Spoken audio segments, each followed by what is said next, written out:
dari blok mana Ibu? Saya dari blok H. Ini sampah saya yang tidak diangkat. Nggak bisa gitu Bu. Enggak masalah, enggak masalah. Ada nama atasan Bapak. Ya. Blok H berapa Ibu? Mohon maaf. Blok H6 nomor 9. Catat nama saya Ibu Desa, ya. Laporkan boleh, silakan. Ini sampahnya ya. Kalau enggak kalian suruh siapin tempat pembuangan akhir. Kalau tidak saya bawa sini setiap hari sampah. Pak Nugroho ya. Ya. Blok H berapa? Pak 6 nomor 9. Hendrik bilang, Pak Hendrik. Ya, kasih tahu aja, kasih tahu Markus Yono, kasih tahu Jainal. Siapin tempat pembuangan akhir atau ambil sampah saya dulu.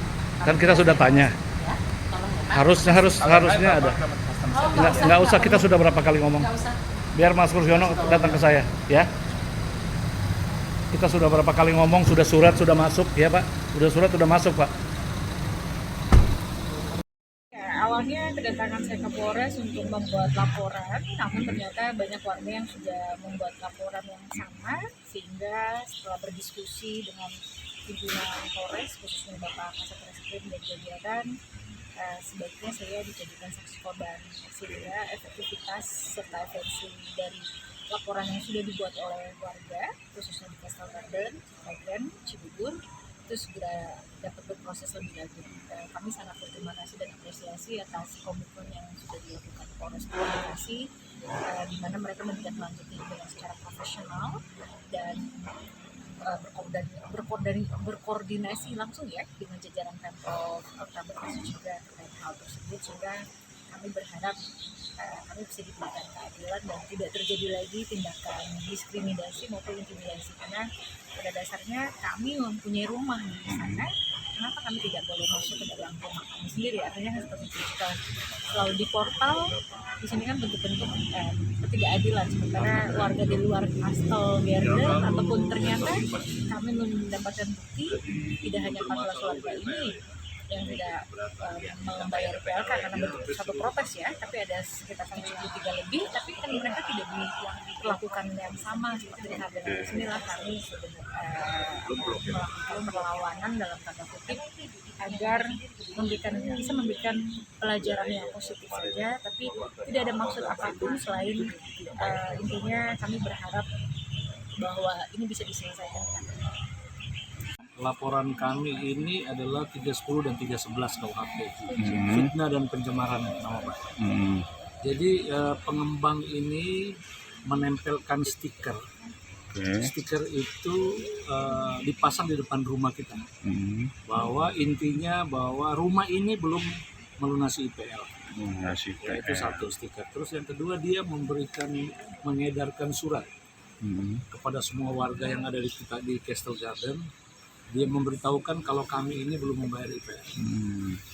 Padahal IPL itu sesuai dengan aturan itu Permendagri nomor 9 2009 pasal 25 itu jelas menyatakan bahwa apabila PSU atau prasarana-sarana utilitas itu belum diserahkan pada Pemda setempat, nah itu adalah tanggung jawab pengembang.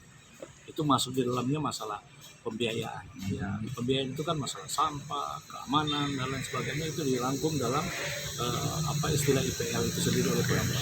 Padahal IPL itu sendiri itu sebetulnya bukan tanggung jawab kami sebagai warga, itu sebenarnya tanggung jawab pengembang.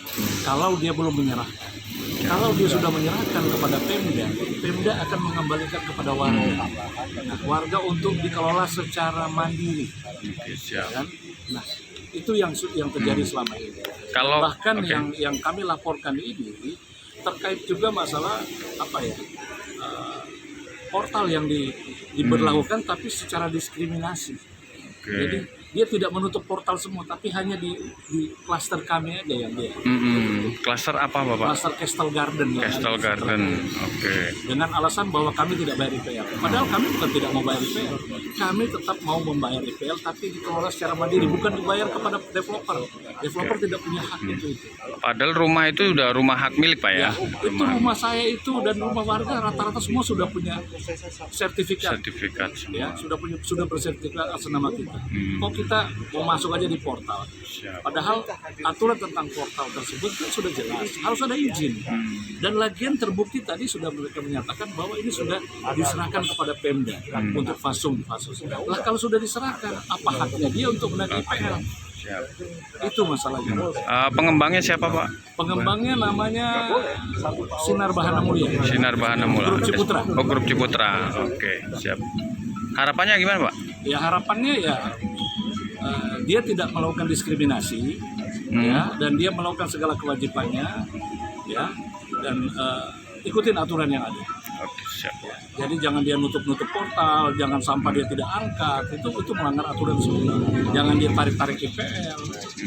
Ya, silakan itu dia lakukan sesuai dengan aturan yang ada. Serahkan kepada pemerintah. Kalau dia sudah serahkan kepada pemerintah, ya biar warga. Pemerintah akan kembalikan kepada warga untuk diatur secara mandiri. Siap. Oke. Henry, Pak. Pak Henry.